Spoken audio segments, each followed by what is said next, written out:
Okay, thank you, Tracy, for that. And good afternoon to you once again, everyone. Um, my name is Caroline Wanke with the Mount Kenya Hub, and I would want to take this opportunity to welcome you to the webinar for today, where we'll be talking about the role of the youth in advancing regenerative practices, circular farming, and the circularity for the green job creation. So, but before we get to that, I know I would want to acknowledge first of the partners that we have. I may not be able to mention you all, but allow me acknowledge the DCA. We have the DCA, we have WRI, we have BioVision Africa Trust, and many other that I want to believe will be joining us. We also have the entrepreneurs for the cohorts from the PINCA-Y project. Yeah. So at this point, I would want to welcome first our CEO to give the opening and the welcoming remarks, and then we'll proceed from there. So Savio, if you can hear me. Yeah, I can be able to hear you clearly. Are you able to hear me? Yes, we can. You're able to Go hear ahead, me? please. Okay, thank you. So thank you, Caro, and thank you everybody for joining in. So my name is Savio Wambugo, and I was hoping that this session, this discussion, this coalition building could have been physical. At least I miss a lot of people here that I'm seeing here, and I really appreciate. So allow me to just give my sentiments and opening remarks in regards to this. And I know that we are going to be on the same page after this. So good afternoon, everyone. Our distinguished guest partners from Dan Churchaid, the WRI, BioVision, Bob Inc., MasterCard Foundation, representative from government development partners, researchers, financial institutions, private sector leaders, members of the PINCA-Y program, practice, innovators, and all the participants joining us from across Kenya and beyond. Welcome. It's both an honor to and a privilege to welcome you to today's learning webinar. Before we begin, allow me to ask a simple question. The question is, what if the greatest solution to climate change is not hidden in the laboratories, but in the ideas, courage, and creativity of our people? For many years, we have been spoken about youth as leaders of tomorrow, and I respectfully disagree. Youth are not the leaders of tomorrow. They are already leading today. Across our communities, young people are restoring degraded landscapes, transforming agricultural waste into valuable products, designing climate smart businesses, creating employment where others see unemployment, and proving that economic growth and environmental restoration can grow together. That is exactly why we are gathered here today, because the future of the planet will not be determined by how many conferences we hold, but by how boldly we empower those willing to innovate. As Mount Kenya Innovation Hub, through the PINCA-Y program, which is supported by DCA, we have worked alongside more than 300 young innovators across 26 youth-led enterprises, supporting businesses that restore ecosystems while creating sustainable livelihoods. What inspires me most is that these young entrepreneurs are not waiting for perfect conditions. They are creating solutions with the resources they have. Innovation is not defined by the size of your budget, but by the size of your vision. And I really want to appreciate, because we have a lot of diverse innovation entrepreneurs who are youth, entrepreneurs who are doing over $1 million per year. And we also have some startups that are already found a niche in regards to what they are doing. Ladies and gentlemen, climate change is no longer tomorrow's challenge. It's today's reality. Food systems are under pressure. Natural resources are becoming increasingly scarce. Youth unemployment remains one of our greatest challenges, yet hidden within each and every challenge lies an opportunity. As we continue to say that the youth are unemployed, it also means that we have a lot of underexplored opportunities that we here will be able to find out. The circular economy teaches us one powerful lesson. Nothing valuable should ever go to waste. Not our resources, not our ideas, and not also our young people. Imagine an Africa where agricultural waste powers industries, where every farm regenerates the soils instead of depleting it, where innovation creates jobs while healing the planet, where young entrepreneurs become the architects of resilience economies.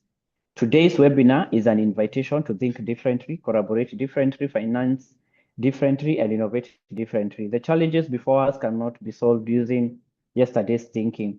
Through the PINCA-Y community of practice that you people have been able to contribute, and we really appreciate our partners, we are building more than a program. We are building movements where researchers learn from entrepreneurs, investors meet innovators, policymakers engage communities, knowledge flows freely, and partnerships become action. And I really appreciate the partners that we are having because it's all on voluntary basis. People are spending money and time to be able to contribute to the community of practice. To our partners, thank you. You are not simply supporting projects, you are investing in confidence, resilience, and a generation that refuses to inherit programs without creating solutions. To every person listening today, never underestimate the power of your idea. History has never been changed by those who waited for permission. It has always been changed by those who imagined a better future and has the courage to build it. As we engage today, ask difficult questions. Those crazy questions and questions that we think that are foolish, let us all ask them. It has always been changed by those who imagined a better future and had the courage to build it. As we engage today, ask difficult questions, share experiences, and build partnerships. One conversation today could become tomorrow's breakthrough innovations. Allow me to leave you by this thought. The greatest resource Africa possesses is not beneath our soil. It is not our minerals, it's not our forests, it is the creativity, resilience, and innovation of our young people. When we invest in them, we are not simply creating jobs. We are restoring ecosystem, strengthening communities, securing food systems, and building resilient economies. Ultimately, we are building the Africa we want future generations to inherit. So with those few remarks, I officially welcome all of you to this important learning webinar. I wish you engaging discussions, meaningful connections, and transformative ideas. So thank you very much. And back to you, Caro and the team.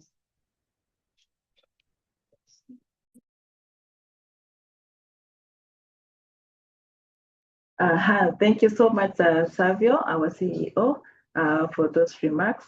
And as we move on, I would want to acknowledge that we are brought together for this webinar through the project that we are having at Mount Kenya Hub for the PINCA-Y, where PINCA-Y means promoting innovation and networking in climate action for the youth. And for that, I would want to welcome our programs manager, Monica Moroki, to take us through and give us an overview of the PINCA-Y project. And also on the committee of practice that was formed through this project. So if you can hear me, Monica, please go ahead. Thank you, Carol. Thank you, everyone. It's such a privilege and honor to see so many of us here joined together to share knowledge. Yeah, I can see so many stakeholders within the regenerative practices and circular economy. I see Bob Pink is already here with us. I see WRI, DCA, Timax Agribusiness Solutions. Yeah, so many of us. And it's a privilege to have you all here. Yeah, like Carol has said, we are here because of the initiative that we have in Mount Kenya Hub, the promoting innovations that are networking climate actions for both the youth and women. And we are doing this in Nakuru County. And I want to make a short presentation so that we can all have a snapshot of what PINCA-Y is. And kindly allow me to put off my video so that I can be able to share my screen.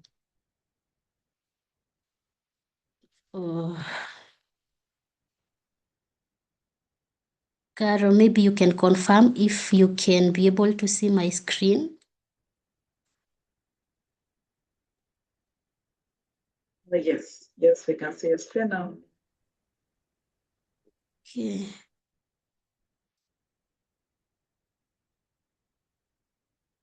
Yes, so we are here because of promoting innovations that are networking climate actions for the youth and women, the PINCA-Y initiative.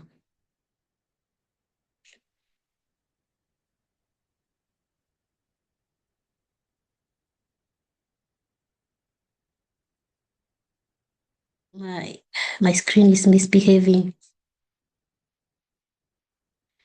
Yeah, so PINCA-Y started in 2024 and it's being implemented by Mount Kenya Hub Innovations Community Hub with the support from the Dan Church Aid, DCA. And this initiative is implemented in Nakuru County, supporting 26 enterprises that are in ecological restoration and circular economy. So in 2024, we onboarded 10 enterprises. Then in 2025, 16 joined, giving us a total of 26 enterprises. But through the 26 enterprises, we've been able to support over 300 youth.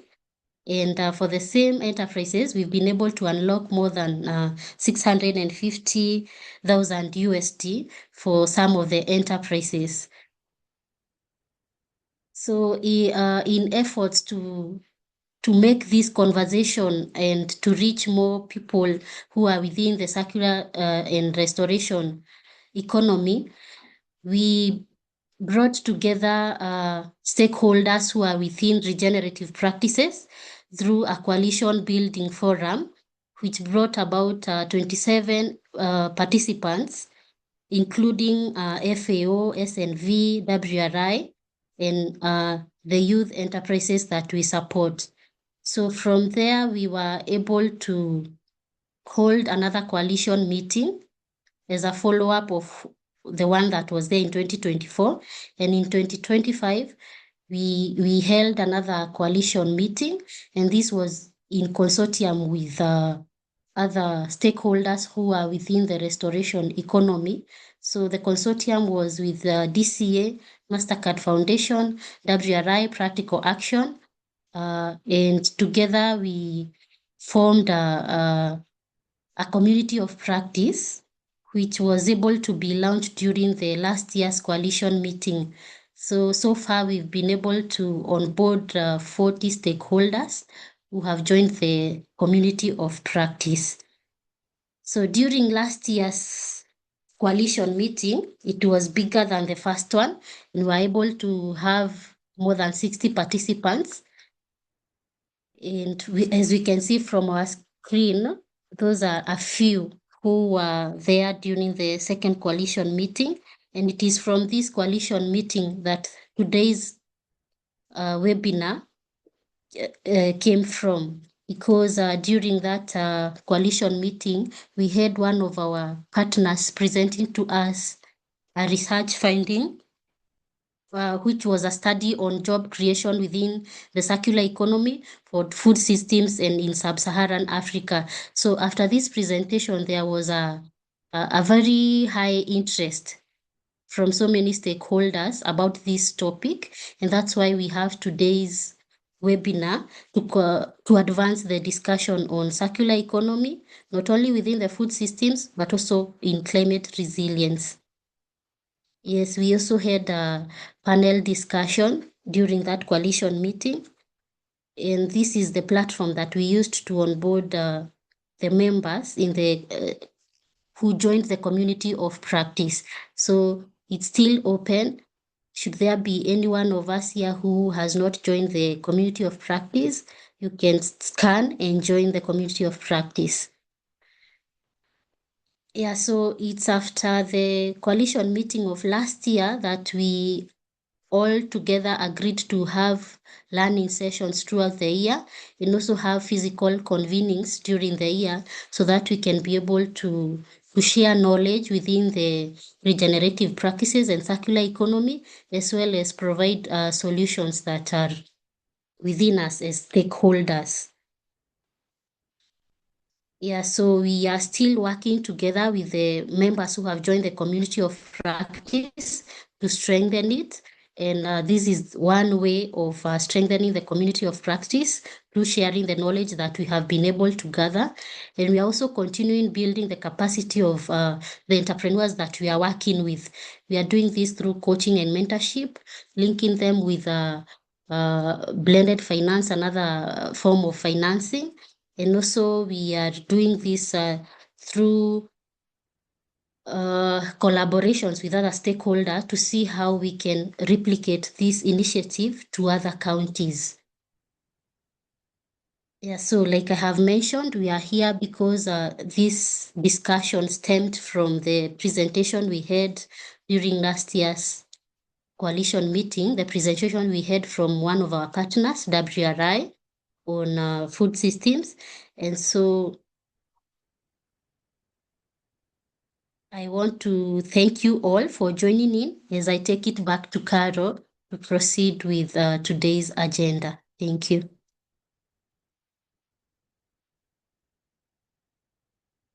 Thank you, Monica, for the insightful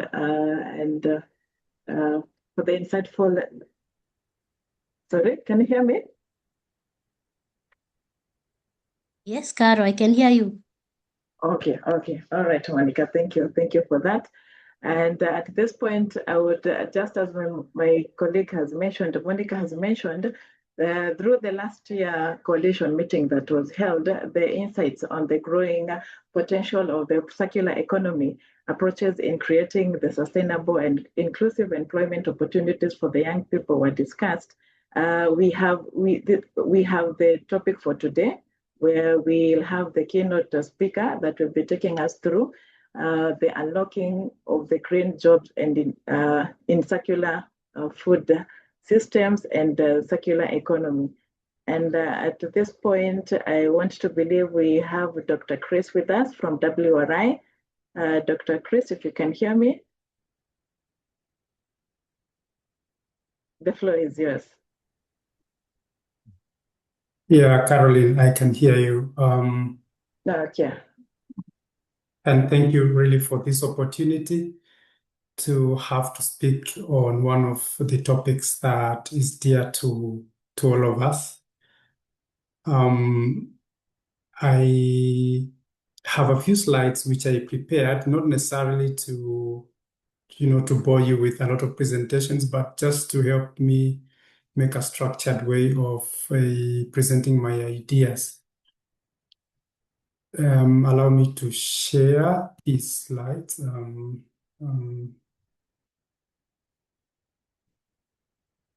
Yeah, I think they should be less than 10. And then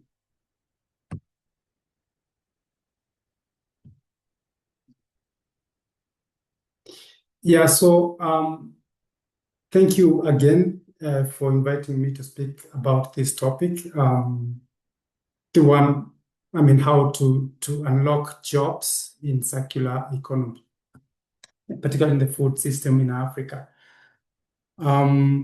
So my name, as Carol has mentioned, is Christopher. I work for WRI as a senior research associate, and I lead the work on food loss and waste. And recently we conducted some studies just to understand whether there are opportunities to solve some of the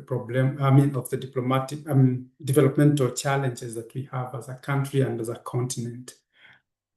And so in that work, we looked at the evidence that we have that this is a pathway that we could use to open up the ground for jobs for the majority of the youth who are not having anything that is gainful.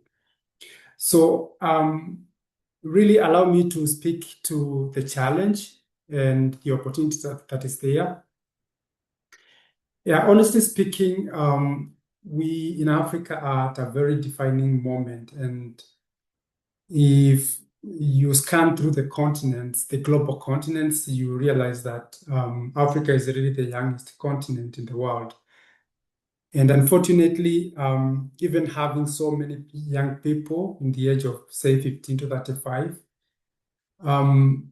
about half of that number, which is about, I think now should be about 600 million or 500 million or so, do not have a gainful wage. They are not in education, they are not in training, they are not, they live in poverty. And in fact, recent numbers indicate slightly, say, about 53 million have nothing to depend on for the next day. And so at the same time, this is happening when there's also a call to take care of nature, because the global economy is really undergoing a profound transformation. And the transition to sustainability is not just about climate, it's fundamentally also reshaping markets, and that's labor market as well. So there are two things we are thinking about here: climate, but also the opportunities or labor markets opportunities for jobs. So if you look at the profiles and the data that exist, there's evidence that really we can get good amount of jobs. We can change the trajectory, because areas like renewable energy alone could deploy, for example, about 16.6 million young people, or they could create that number of jobs in the year by the year 2030. And that could actually double even as we move on. So, but in Africa, then we are thinking of the numbers that have been flashed, about 400 million jobs already in the renewable energy sector, and around 11% of all the jobs in major African cities are actually green jobs coming from circular economies. So this tells you there's something powerful around circular economy, that the green transition is already creating jobs, and it's something that we need to embrace.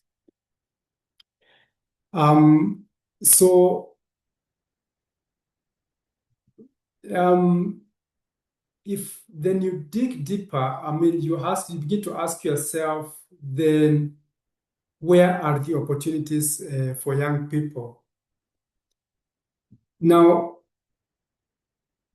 I think the understanding here potentially should change, in the sense that it is not anybody else to create the jobs for young people. It is the young people to become entrepreneurs. And I think that is the message that we would be then trying to unpack, that circular economy should be used as a pathway that is, forcing enterprise to grow, or helping enterprises to grow. And so exactly where do young people fit? The first thing, as I mentioned, is enterprise creation. And there are various sectors. Some of them are really could be considered low sectors, like waste collection or recycling. But considering, the kind of people that we are thinking of, there is also a cluster of youth who are perhaps not skilled enough, but they can get opportunities in these areas. But then also you think of those who are educated and have some skills, creating solutions for more efficient and effective recycling. But there are also other opportunities around, for example, in agriculture, you have composting and a transition from the traditional, chemical sort of agriculture forms to more bio-driven systems, but also in processing and value addition. So one begins to see that there are sectors with low entry barriers, and of course, some of these are requiring less skills, and they could actually work well as entry points for jobs for some of the categories. But there are also jobs along value chains, and opportunities exist at every stage, all the way from production to aggregation, processing, and distribution, and waste recovery. And most of these roles are really localized, and they are labor intensive, and that is good for jobs. when you're thinking of certain steps being labor intensive, you're thinking that they would take many more of those who are looking for jobs. But they also accessible, I mean, they require accessible skills. Then there are fast growing green sectors, and this is where now we might want to speak even more. Areas around renewable energy and the innovation that comes with it, that the global space is expanding around renewable energy, more sophisticated forms of waste recycling, circular manufacturing and packaging, and so forth. Now, these particular areas that I've just mentioned would require youth-led innovation. And it's where you're seeing young people come up with very unique, sort of developing very unique circular business models. Some of them really very innovative, others building agri-tech platforms, others driving digital solutions, for efficiency and traceability in the value chains. So really, I mean, this space or creativity space is something that perhaps we also want to begin thinking of deeply, even as we engage young people, because that is where they are at the moment. But then when you think of jobs in circular economy, then you want also to think about the demographic or the gender divide. And one begins to see that the opportunities for young women are more or less a bit constrained. I mean, there are bigger challenges around that. But then there are also sectors that would be very attractive to the ladies, I mean, than to men. Of course, there are reasons for that, but for lack of a better way to put it, there are sectors that would really absorb many more women easily, and those are also things that we need to think about and even bring them to higher levels of discussion. So then what then would be the role of young people and their youth-led enterprises? So if there is one message that I would want to emphasize, would be that youth are not just participants in the green economy. They are to be taken as the primary drivers. Because when you read across, or when you even review and talk to experts in the field, or review the literature, you're seeing that across Africa, most of the enterprises that are transforming the way products in the agricultural sector are handled or even consumed or interacted with are led by young people. So young people are transforming for example, the waste into acceptable product space. Then there is also a sense in which the youth are leading in the space or are driving the space around building circular supply chains and creating employment for their peers. And that's what we really want to also emphasize, that there's need for one job to create, a multiplier effect.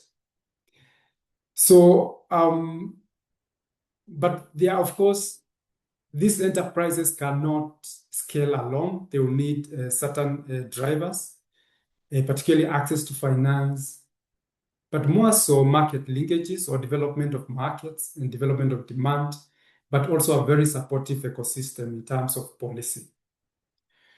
So if we invest in youth enterprises, we are not creating one job, and that should actually be the target.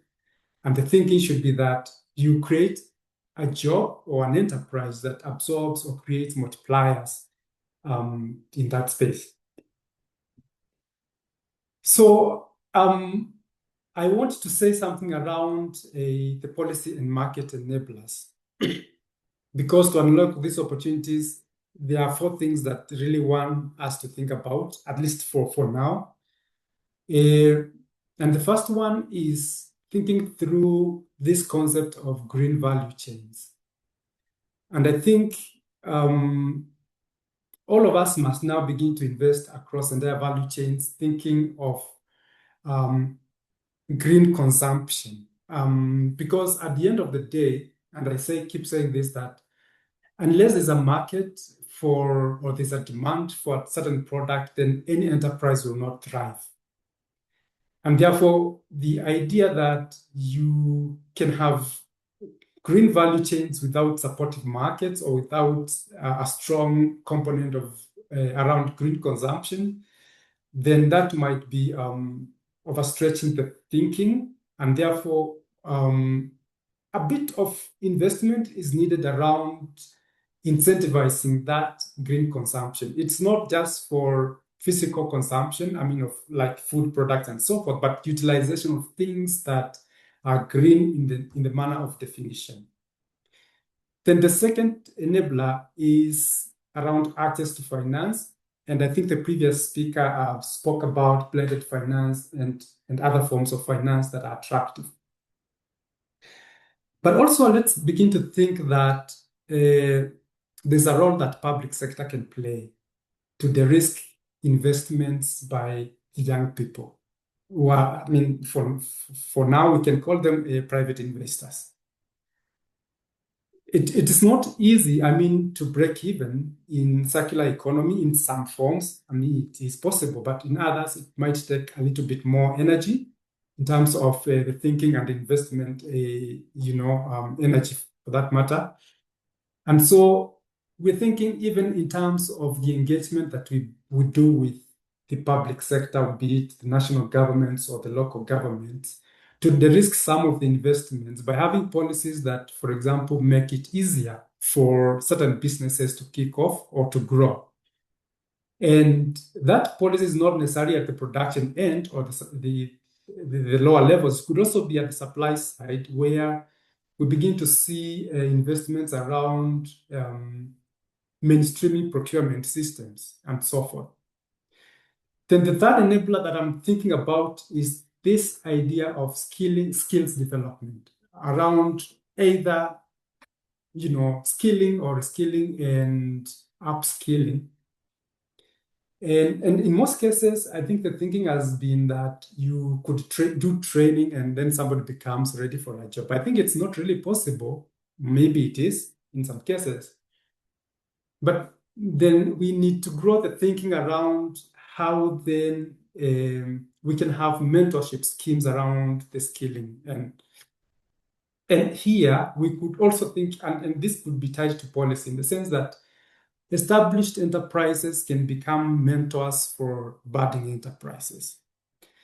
I give people the example of Rwanda, where I think the government saw that as a need and has actually developed a framework that helps the established enterprises to absorb and begin mentoring those that are coming up in certain areas of business. So there's that component around skilling, but also connecting them to markets and being mentors to them as well. And then tied to all the three, I think, is a way of tightening the investments around those areas in terms of the policy frameworks and making sure that the desirables are ring-fenced in a policy or in a supportive framework that then becomes sort of makes the thinking structured to create the right incentives. So related to that, and I mentioned this, that really the challenges, I think that should be here. The challenges would be around markets. I think this is something we could also begin to, continue to discuss about. And that's really the biggest challenge, limited demand, weak integration, and price competitiveness, but also around standards and certifications. Across board, what we are seeing is that, well, in some instances, standards are being developed, but there are two things that are happening, that the adoption of the standards is still low, and that has a negative impact on those that are thriving to achieve those standards. But also, again, the cost of certification is a little bit also, placing some, stumbling blocks for businesses. So the really important to work around the costs and the adoption of standards and the cost of certification. Perhaps in some economies that is evolving, but still a bit of work needs to be done around that. And then the last one is around data limitations. But what I wanted to say about data limitations is the fact that now data can be actually be applied as a source of collateral and also to support access to finance, in the sense that it demonstrates your capacity to pay back. It demonstrates your capacity to ideally to make sense in what you are doing, even if it is at a very low level. But then even for some of the SMEs that we've interacted with, what we realized is that they have very low capacity to track progress and even to track impacts. And so when it comes to communicating the impact, it's a bit challenging. And I think those are areas we can, as persons in working this space, we can help to develop. So lastly, but not least, I just want to call us to action and really 3 things that we have to think about: how to unlock markets, circular economy markets. And as I mentioned here, the thing is there could be some policy frameworks that are needed. There could be things to do with standards that are needed or certification, but there could be a bit of quite a lot of awareness creation and behavior change communication that needs to develop the green consumption market space. Then the second one is to support, to do anything that supports youth to be job creators, not to be beneficiaries or consumers of the jobs that exist, but to be investors who make one job, but also a job with multiplier effects. And then aligning around policies, finance, and skills. I know finance is key, but those 3 really, we have to think about how to make them work.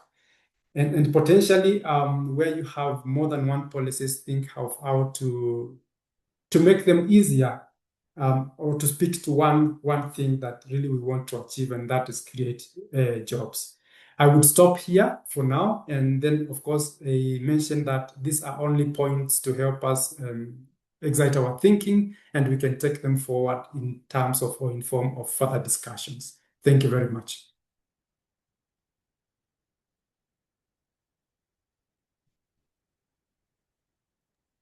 Over to you, Carol. All right. Thank you very much, Dr. Chris. Yeah, I can see some hearty claps from Esther and many other people that I know are reacting.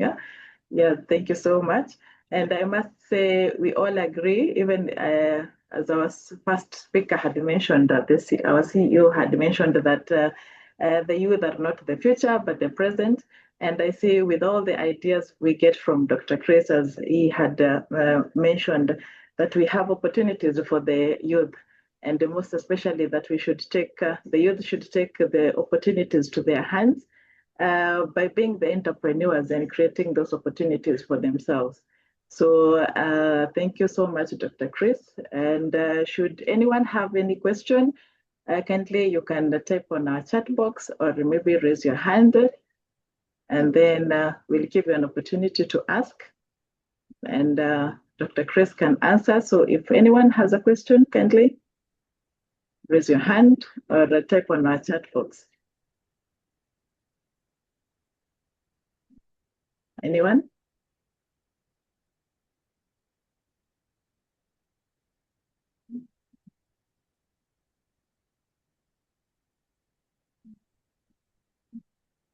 Okay, so silence means we're good. Do you have any question?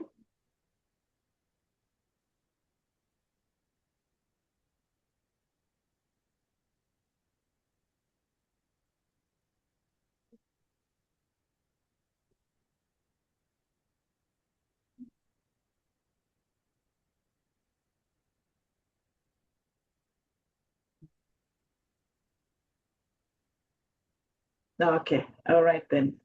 Thank you so much, everyone. I want to believe silence means we've understood everything and you have no question. But should you have, kindly put it on our chat box. So as I mentioned, today we'll be hearing from the entrepreneurs that we have, the participants and cohort of the PINCA-Y, and they'll be participating in our next program where we will be having the panel discussion. And at this point, I would want to welcome the panelists being led by Mr. Kabiro.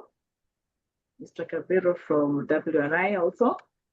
He'll be taking us through the panel discussion, and we are kindly requesting that everyone can participate. Should you have any question, any comments, raise your hand or put any question at the chat box.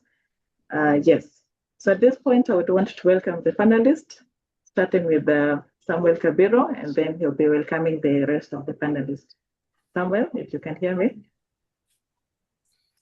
Yeah, thank you so much, Caro, and happy to be here once again. Together with my colleague, Dr. Krista. Yeah, even as we continue to have a conversation in terms of how young people can actually create jobs with whatever is actually available, looking at circularity, but most importantly, how circularity can be able to create not only jobs, but decent jobs that can actually unlock economic gains for themselves and the communities they live, but also looking at what is currently happening in Kenya by providing jobs to others. So to help us expound more on how youth can play their role, I do have a esteemed group of panelists with me, and I'm going to invite them, and I don't know whether it's possible to spotlight them. We do have Farm Life Limited, a young gentleman from Nakuru doing an amazing work. Yegon, if you're here, you can put on your video.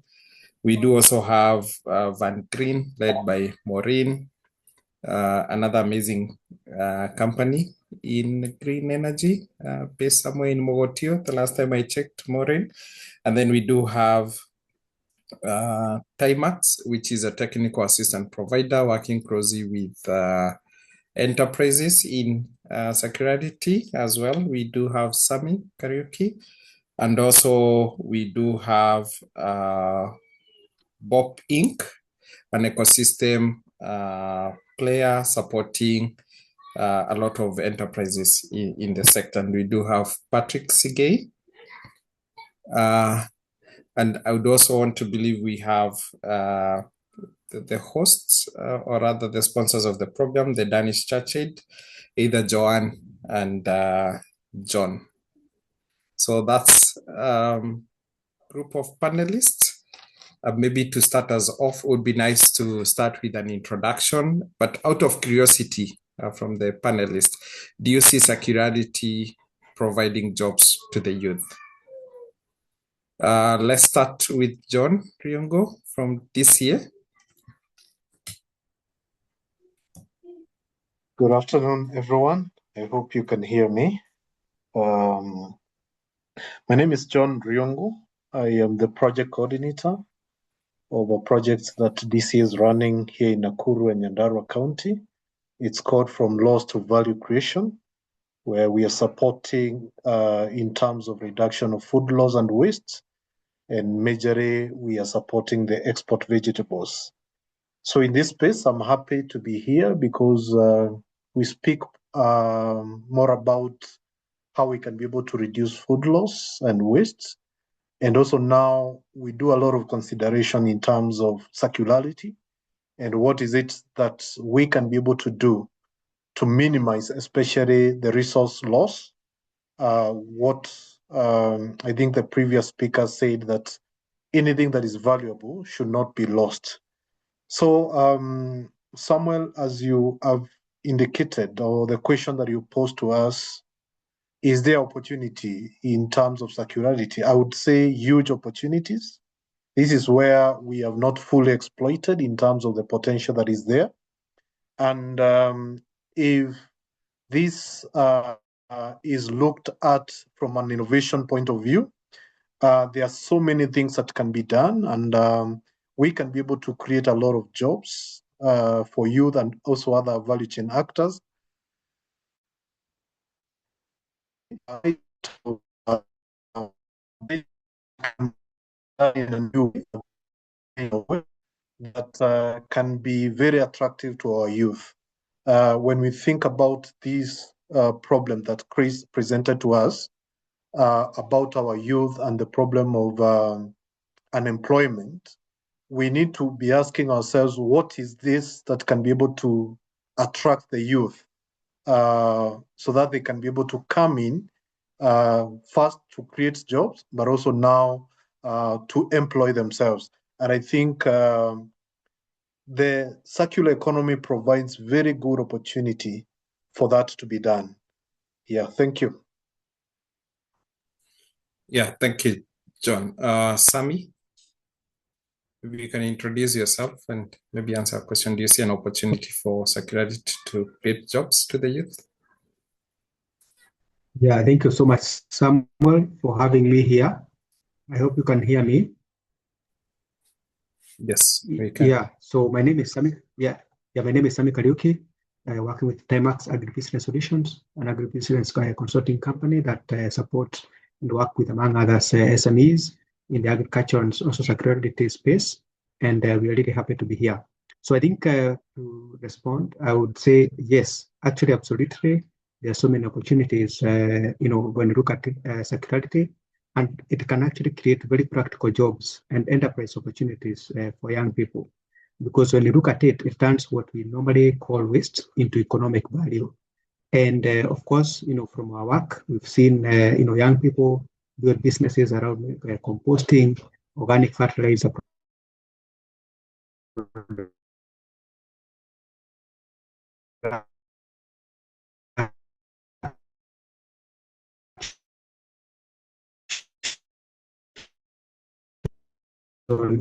Even biogas, a very huge opportunity, including, of course, even within the agri-food systems, because when you look at it, farms, markets, and processors generate a lot of organic waste.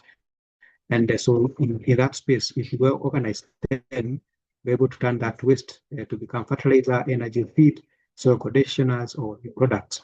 But now for the youth to benefit, we must actually build awareness. We know we create a lot of awareness, but we need to see how can we be able to build their awareness. We need to support them with the skills, technologies, startup tools, finance, market linkages. I know the speaker spoke about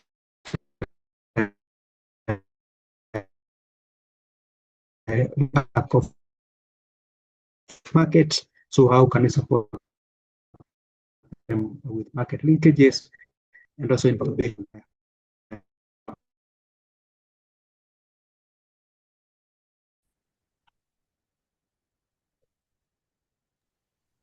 Yeah, thank you, Sami. I don't know whether it's my internet or it's on your end, but yeah, maybe we can have Patrick Sigay introduce yourself and maybe just share whether you see any opportunity for circularity to create jobs for the youth.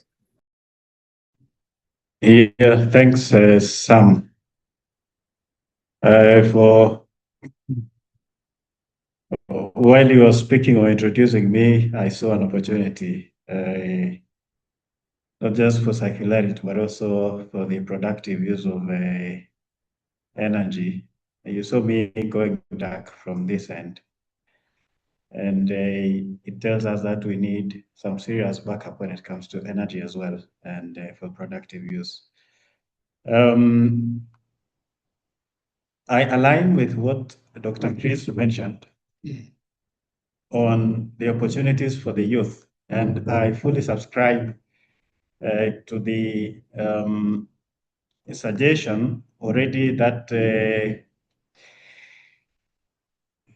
circular economy or regenerative agriculture and circular economy is already creating jobs for the youth, and specifically on waste valorization that we see, recycling, composting, or nature-based solutions, right from logistics to processing to even marketing and service, but more specifically on the secondary support services as well, including even the IT, where most of the youth are actually quite engaged in. Skills as well, and I hope we'll also get a chance to speak about the skills and the opportunities in that sense, not just in acquisition of the skills, but also in imparting the skills.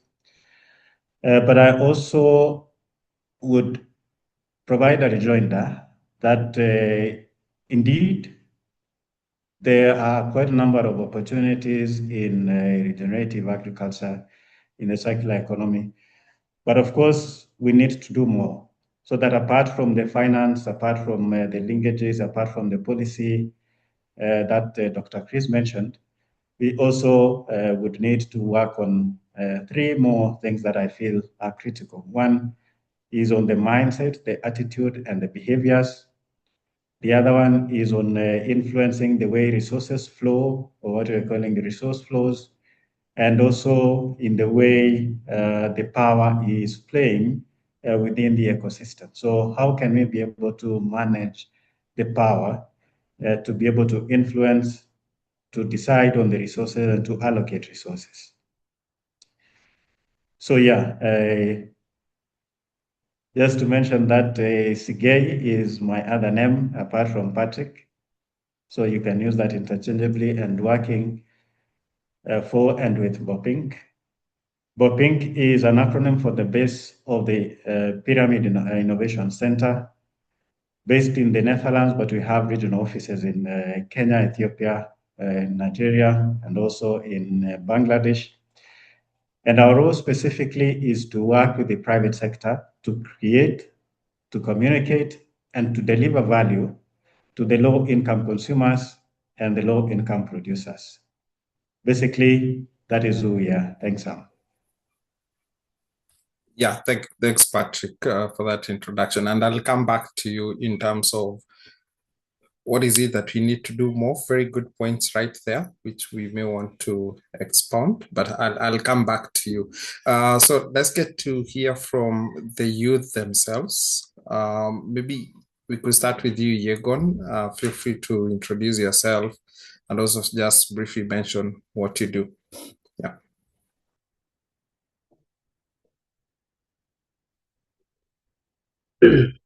Thank you so much, Samuel, Carol, and Mount Kenya Hub for convening this webinar.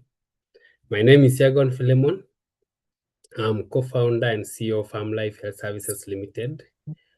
What we really do, we work with smallholder farmers in avocado value chain. We contract farmers to plant avocados, and we eventually link them to market by aggregating the fruits and linking them to export market. We also work with them again into how they can be able to reclaim their lands by training them to use the organic fertilizers. And now the point coming is circular economy. The question coming is there opportunity? And I could really say, because if you could be able to imagine up to in Kenya, let me take a perspective, Kenyan economy, like 24,000 metric tons daily is going to waste. And that is an opportunity actually we could think and say, how can we be able to convert this waste into organic fertilizers?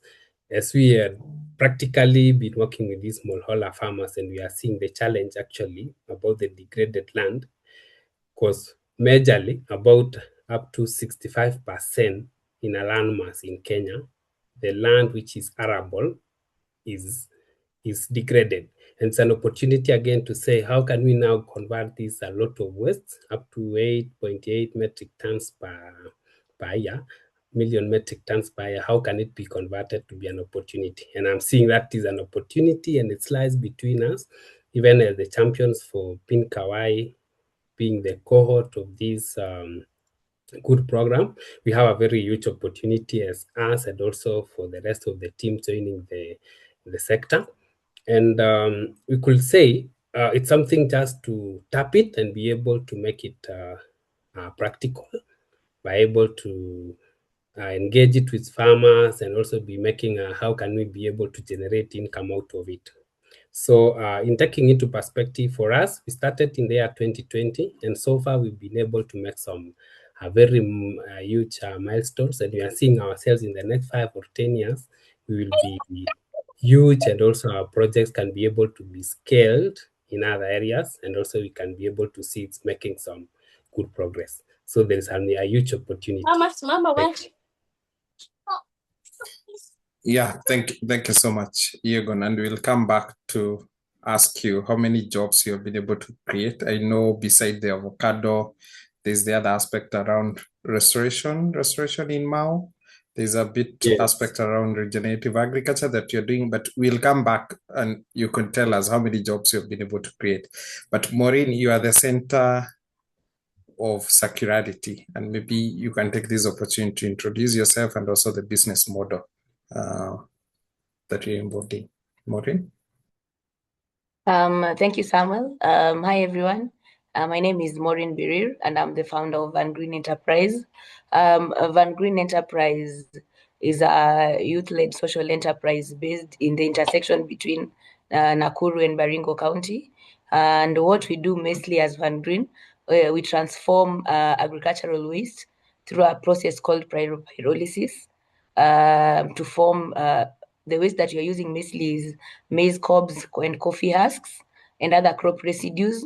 And we are able to transform it into clean cooking fuel called charcoal briquettes.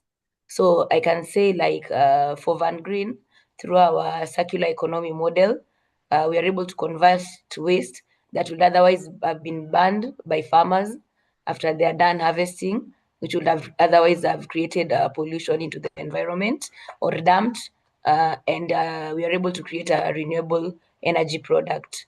At the end of the day, our circular economy are able to reduce deforestation, we are able to lower our greenhouse gas emission, and we're able to improve waste management and create income opportunities for farmers, women, and youths. Van Green, we've been in operation since 2023, and I think as we go on, we are going to say more on how the number of tons of waste that we've been able to transform into briquettes and the number of jobs that we've been able to create directly and indirectly through our circular economic project. Thank you. Yeah, thank you so much, Maureen. Yeah, Yegon, maybe to come back to the question. The question today we're asking is whether circularity, regenerative agriculture, restoration can actually create jobs.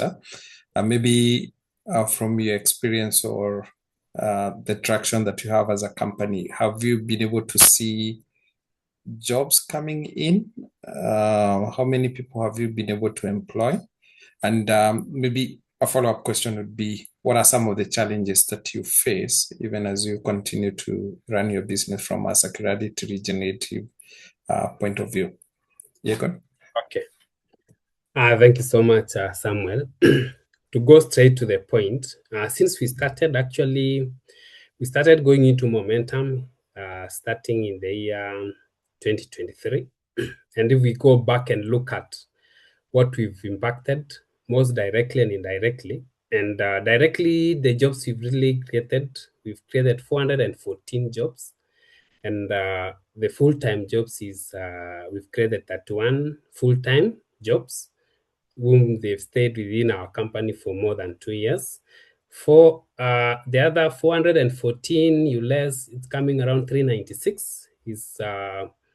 Those are part-time. Part-time to means those who have come to our nursery to do the propagations, because we propagate seedlings, and these seedlings we transfer directly to our contracted farmers. And at the end of that, again, we have agronomical support. We go nurture the trees growing, and also we engage the community during maybe the community planting, because we don't only plant avocado, we only plant also indigenous trees in areas like riparian lands.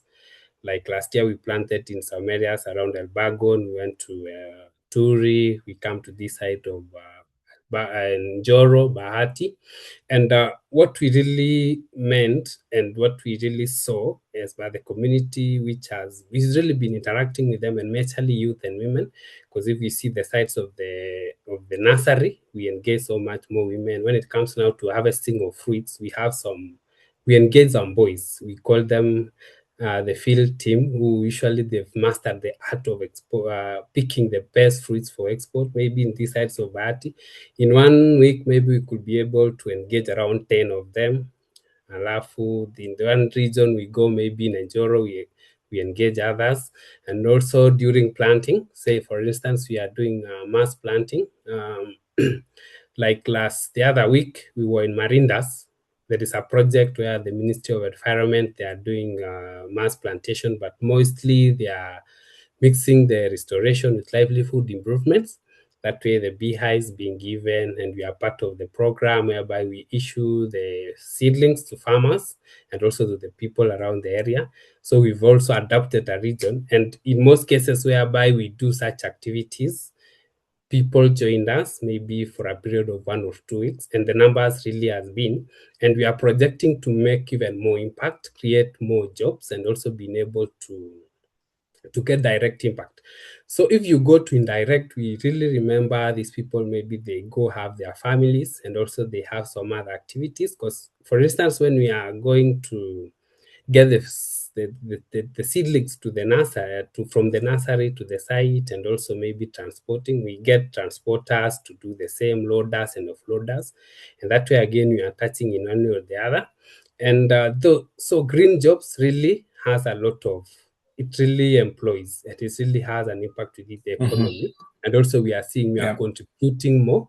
So the challenge which we have really been facing as the enterprise, you see the kind of jobs we are creating, it's not something which can translate immediately to money generating. Like it's not for 6 months you are getting money.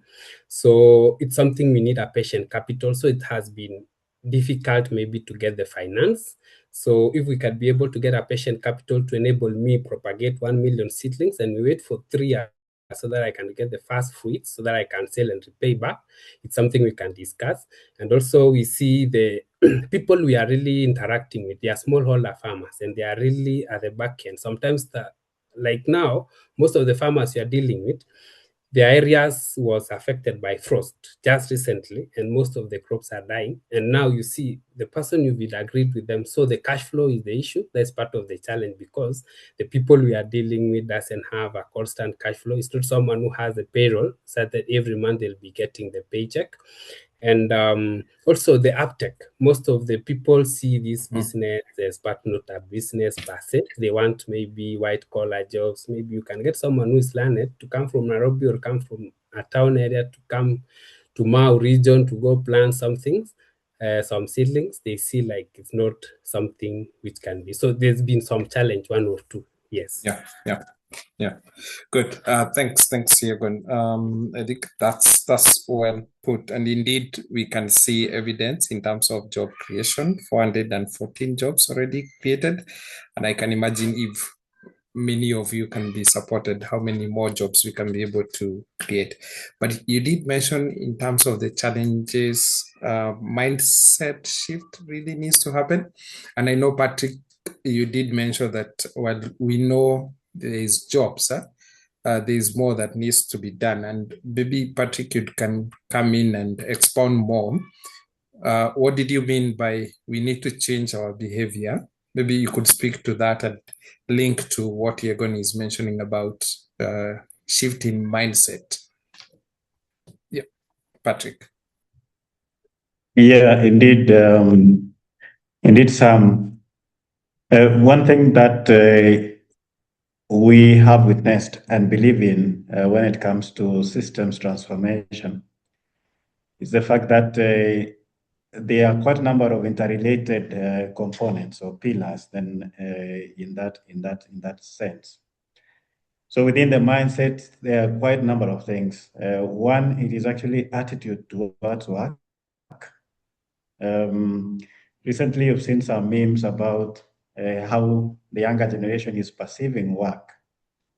But that is not even the case. The case here is that the regenerative agriculture is actually something that has to and has been working mostly with the waste, for instance. A number of bio inputs that are used in regenerative agriculture or circulated within the regenerative agriculture component has to do or deal with the waste. Most of the young people, including when I was still young a number of years ago, the intention was always to go for the white collar jobs. And this is what people have been trained on. So it is easier then to convince the youth, for instance, to perhaps engage in an activity that involves drones. But if you engage them on issues related to vermiculture, for instance, or something that has to do with or deal with handling of waste, then it becomes an issue that ought actually to change. So that instead of viewing the waste as something that is dirty, that is perhaps or can create discrimination among us, the youth, there needs to be a mindset shift so that we are viewing it from the value that can actually be generated from it. But what I see from that sense then is for us to do this, we need to have very intentional social behavior change communication that is powered by stronger business cases in regenerative agriculture and biotechnologies that we are working on. So for instance, Berir mentioned that they are working on the briquettes, but we need to be more visible when it comes to the business case that is actually presented by some of these business cases. The attitude then would actually be evidence driven rather than something that you just wake up and invite the youth to actually join the bandwagon. So this is actually the thinking on the attitudes. And it also has to do with the behavior, Sam. And in the behaviors, just like I have mentioned, a number of us, maybe up to a certain level, would want to be viewed. Sometimes we are not just working for ourselves, but we are working also for the sake of a society that is actually expecting a lot from the youth. So that if you are viewed as a youth as working on, say, for instance, valorizing waste from the farm and converting that and selling it, there is a perception that comes from as a societal perception about you as compared to someone who perhaps is maybe raking in slightly lower income but staying in places like maybe in the urban areas. So it is actually not just the attitudes or the behaviors at the level of the youth, but also at the society. But how we can be able to drive this is to build stronger business cases that we can actually be able to say, hey, the reason why we are driving this is because this is what you will actually get if you engage in circularity or in regenerative agriculture. But I would also say that as we think about regenerative agriculture, we also need to expand the thinking so that we are also looking at the productive use of energy, because the two can actually go very hand in hand. So I think this is one area that we also need to think about as we think about changing the attitudes and the mindsets. Yeah, thanks so much, Patrick. I'm mindful of time. But Sammy and John, I'm looking at you. Certainly we need to build stronger business cases. And I know there has been discussion in terms of some of these innovative models cannot be suitable, but certainly technical assistance comes in handy. And I think this was actually mentioned. And I know, Sammy, this is your bread and butter. So the question is, how best can we be able to provide this TA? And then, John, I know access to finance and thanks through this program, more than 650,000 have.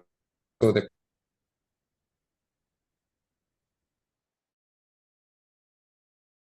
let me give you a few seconds to respond, and then John, you can come in with the finance.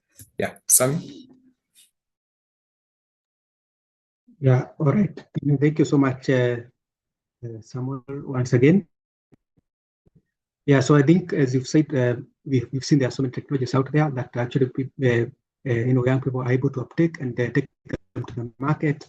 So the question is then, how do we now have this translate them into practical solutions for youth? And as you've said, trying to see then how do we pass on this information to the youth and really create enterprise pathways. And as you've said, I think it's not just about the reports or the toolkits that we have, or even the training sessions, but of course, it's trying to see how do we support the youth connect these practical opportunities that really connect now the knowledge that they have to income, as you've said, and how to say, I know it's not just an issue of maybe providing training, but really how do we simplify the science into practical packages? For example, instead of maybe just talking about soil carbon, we should really show how the youth are able to compost and provide composting as a service, and even like soil testing, because we've seen this happen. So really simplifying that for the young people. And also, again, and I've seen also this happen even with the PINCA-Y Hub in terms of creating, demonstration and learning hubs where it can be able to actually see, test and also practice these various technologies, get regenerative and also circular solutions. Then they're able to really see how best to uptake them to the market. The other critical thing is then also to support them, really offering this solution to a viable business model, because I'm sure that is also where we also sometimes go wrong. We need to see really and it clearly say who the customer is, what problem are we trying to solve, also how the revenues will be generated, and it's great to hear the kind of businesses that PINCA-Y is supporting. They're actually able to create the revenues, and of course, what support is needed for them to become profitable. I know also the issue of connecting it to the finance, as you've said, you now finance, they actually also the tools and equipment that these young people require. So because we've seen young people, they have the ideas and also the energy, but sometimes they of course lack capital. I know the speaker is going to talk about that, but also the equipment. The other thing that I would also maybe propose is to really provide mentorship and market linkages, build course like now the trainings that we offer, and also the performance tracking. So maybe that's how I would look at it, trying to see how we support today our young people to go to the next step. Thank you so much. Yeah, thank you, Sammy. And you mentioned about resources, and John, maybe you could come in to speak about finance. Thank you, Sam. And I think from where I sit, and most of us here, we consider finance as an enabler, especially to unlock so many opportunities.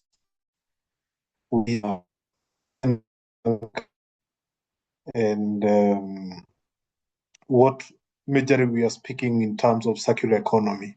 But maybe the big question would be why most of the financials not really keen, especially when it comes to financing either circular economy or financing the youth. How is our packaging, and how are we able to really convince the financiers to be able to finance the various ideas, the various innovations that we have? I would say we can have a very good case that is very strong on the environment, that is very strong on the social impact, but lacks the robust financial architecture. When it is presented to the various financiers and they look at what you're doing, they may not really be saying these.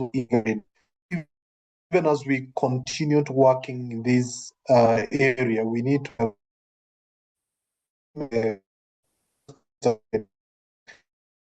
already. Can we be able to have a very strong case that has very good records that clearly demonstrate in terms of the governance systems that we have set. A business also, any financial would be looking at how are you structured? How is your governance? Because also they are thinking in terms of repayment of that money. And do we have a scalable model? Do we have a model that shows growth? So that is also another thing. There's also, when we talk about circular economy and majorly for the people that are in agriculture, you already know that agriculture is perceived as a high risk. So we may need to see in terms of how best can we be able to see how we de-risk that and present a case to a financial be more attractive. And I think initially Dr. Chris talked about generating evidence, having data that can be able to show that how we generate data that can be able to support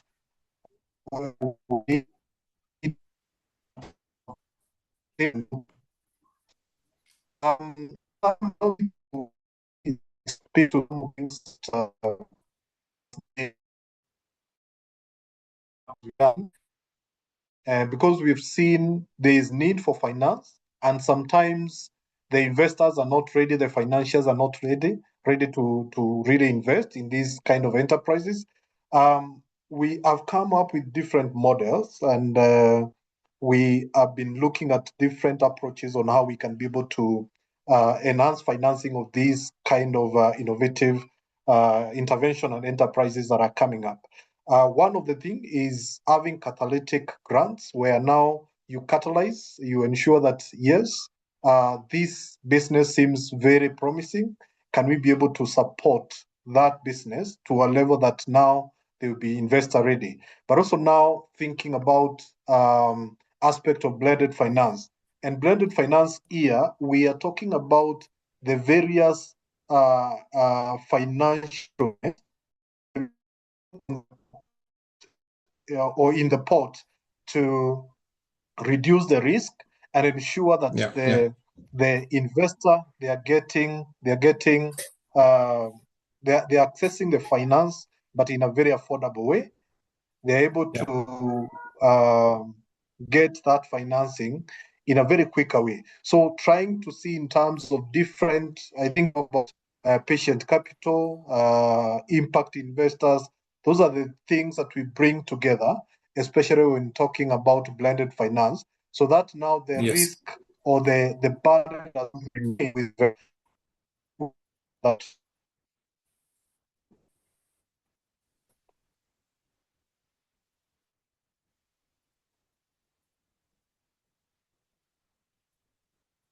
Okay.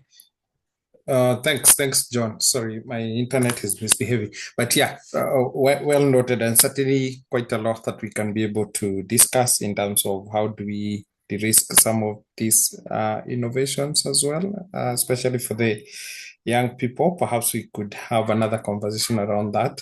Otherwise, thank you so much to the panel.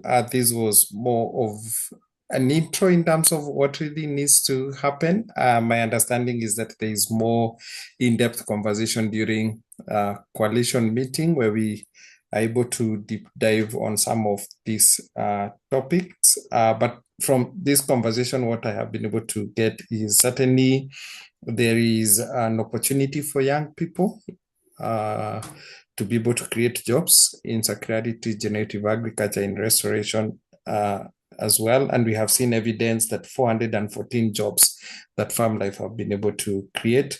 Something else that coming out is we need to change our mindset. There's this aspect around behavioral change that needs to happen. And something else that is coming out is we need scalable business models. And very important that we need to provide skills transfer. And also, John, you have mentioned about this innovative finance model that actually de-risk some of these innovations. So quite a lot that we can be able to speak, but I'm looking at time, and if you allow me, I'll pass it back to Mount Kenya Hub. In the meantime, should you have any question, comment, feel free to use the chat box, and I'm sure the team will be able to take care. Otherwise, thank you so much to the panel. Asante sana. Back to you, Carol.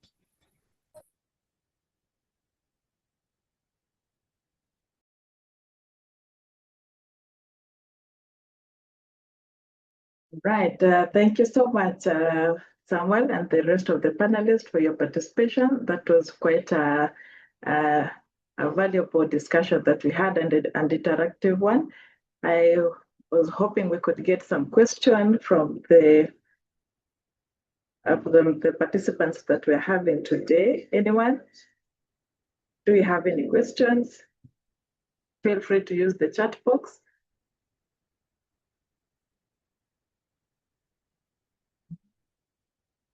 All right, so in case you have any question, please just put it in the chat box, and then we can address it in case we do it before we end our webinar. But before that, we'll be having our closing remarks from Mount Kenya Hub team, and that should be from Monica. Monica, if you can hear me, please go ahead.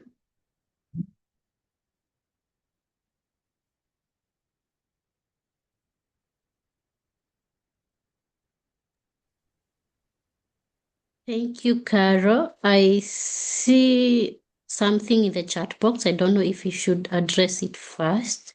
Is it a question?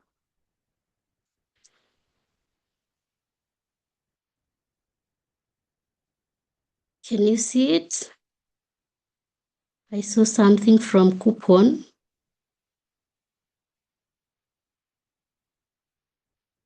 Well, it has a, yes, I see Coupon has raised his hand. Maybe we can give him an opportunity to ask it. Okay, all right, the Coupon. Michael, Thank please you. go ahead. Thank you very much. Thank you, PINCA-Y. Thank you, Mount Kenya Hub, and also World Resources Institute for the breathtaking presentations and insights that you have provided us with. I have a question of an arrangement. I've been actually working with youths collecting avocado seedlings in the markets to be able to generate and grow seedlings from that, which actually feeds into the supply chain for seedlings, avocado seedlings, and eventually contribute to the food basket in terms of eventually having a reliable source of avocado seedlings. Through the leadership and also our trainers here, is it possible to establish whether this is also a viable working model for the circular economy? Thank you. Circular regenerative business model. Thank you.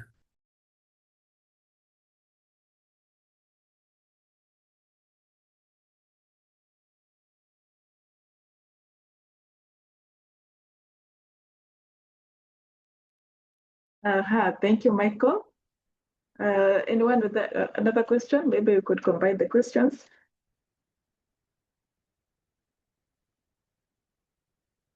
I see some comments from Kevin. I see Lynn. Yeah, and I think we can all agree that the insights are quite valuable. Yeah. Do we have any other question?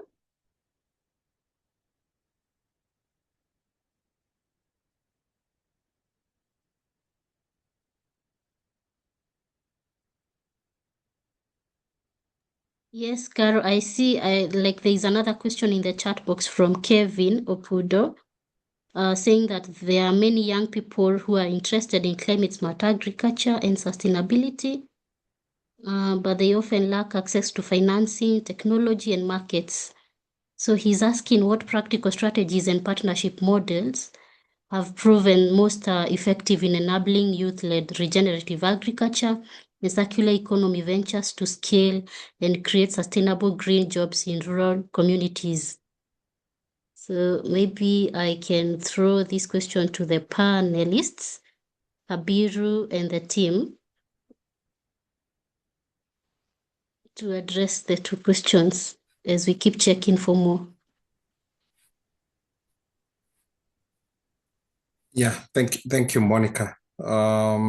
I stand guided. I don't know what time we are supposed to finish. Otherwise, we're happy to collect these questions and maybe we could pass them to the panelists and we could share together with the report, if that's okay.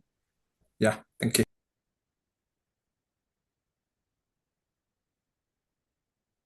Awesome, thank you. Yes, we can do that in the interest of time because actually it's at 4:30, the time that we had planned to end this webinar. So we'll be sure to collect all the questions, put them together with the report and share. Yes, Michael, we've seen your question about the honey value chain, and we'll equally share about that. Yeah, so many thanks to our panelists, our entrepreneurs, Van Green and Farm Life Limited, DCA, WRI, Timax Agribusiness Solutions, and every other participant who was here with us in this webinar. It's interesting how much knowledge we all have that we can use to exploit all the opportunities within the circular economy for our benefit. And like our keynote speaker said, Dr. Chris, that there is so much that we can do to help the entrepreneurs in nature-based enterprises to grow so that we can all rise together and that our young people can get the employment that we've been all looking for. So to advance this conversation, I want to request you to mark your calendars because we have an exciting opportunity, an exciting event that is coming up in July, bringing up the entrepreneurs and stakeholders within regenerative practices and circular economy. We have this year's coalition meeting that will be there in July. We'll be sure to send our official invitations. So mark your calendar for the month of July. We'll be sending the invitation. Yes, and many thanks for joining. And to our entrepreneurs to connect to this, because as you've heard, this is happening in many counties other than from Nakuru where we are implementing. And it's important that you get to see what other people are doing. So to connect that to what people are doing, we have arranged a youth caravan for the enterprises that we are supporting. So again, that will be happening in July. So that is for the entrepreneurs in this webinar to mark their calendars. Otherwise, I want to thank you so much for tuning in, and I hope that we'll get more platforms for us to be able to share the knowledge that we have. Yes, thank you so much. See you in the next platform. Bye-bye. Thank you. Thank you. Thank you. Bye. Bye. Thank you. Bye.